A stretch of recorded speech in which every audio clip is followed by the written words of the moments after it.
নিজের প্রিয় স্মার্টফোনকে পাসওয়ার্ড দিয়ে লক করে রেখেছেন? ফিঙ্গারপ্রিন্ট বা ফেস লক বা কখনো নিজের পছন্দ মতো পিন বা প্যাটার্ন লক ব্যবহার করছেন? স্মার্টফোনেই রয়েছে আপনার ব্যক্তিগত সমস্ত তথ্য সহ ব্যাংক অ্যাকাউন্ট, তাই স্মার্টফোনকে লক করা অত্যন্ত প্রয়োজন।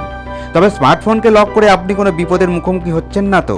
ভাবছেন এ আবার কেমন কথা, কিসের ইঙ্গিত দিচ্ছি আপনাকে?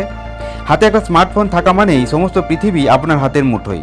এই স্মার্টফোন নিয়েই আমরা বেরিয়ে পড়ি বাড়ি থেকে, কিন্তু পথে ঘাটে যদি কোনো বিপদের মুখোমুখি হই, আচমকা ঘটে যেতে পারে যে কোনো দুর্ঘটনা।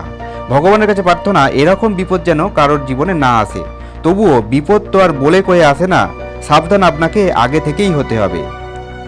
রাস্তায় বেরিয়ে যখন বড় কোনো দুর্ঘটনা বা হার্ট অ্যাটাক হয়ে যায়, তখন আশেপাশের মানুষজন যারা সেই মুহূর্তে আপনার পাশে দাঁড়াচ্ছেন, তারা যখন আপনার পরিবারের সঙ্গে যোগাযোগ করতে চাইবেন, আপনার মোবাইল থেকে নম্বর নিতে চাইলে আপনার পরিবারের নম্বরটি কি পাবে? আপনার প্রিয় স্মার্টফোন তো পাসওয়ার্ড প্রোটেক্টেড, আর আপনি অজ্ঞান অচৈতন্য হয়ে আছেন, পাসওয়ার্ড দিয়ে লক খুলতে পারছেন না। তাই এখনই মোবাইলের একটা ছোট্ট সেটিংস করে নিন। নিজের ফ্যামিলির কোনো ব্যক্তির নম্বর দিয়ে নিজের স্মার্টফোনের লক করা হোম স্ক্রিনে রেখে দিন, যাতে মোবাইল লক না খুলেও সেই নম্বর দেখা যায়।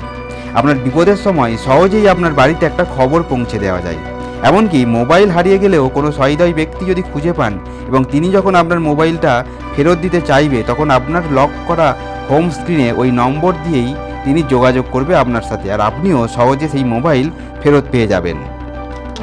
এখন দেখে নিন কীভাবে করবেন এই সেটিংস। এর জন্য আপনাকে মোবাইলের সেটিংস অপশানের স্ক্রিন লক অপশানে যেতে হবে।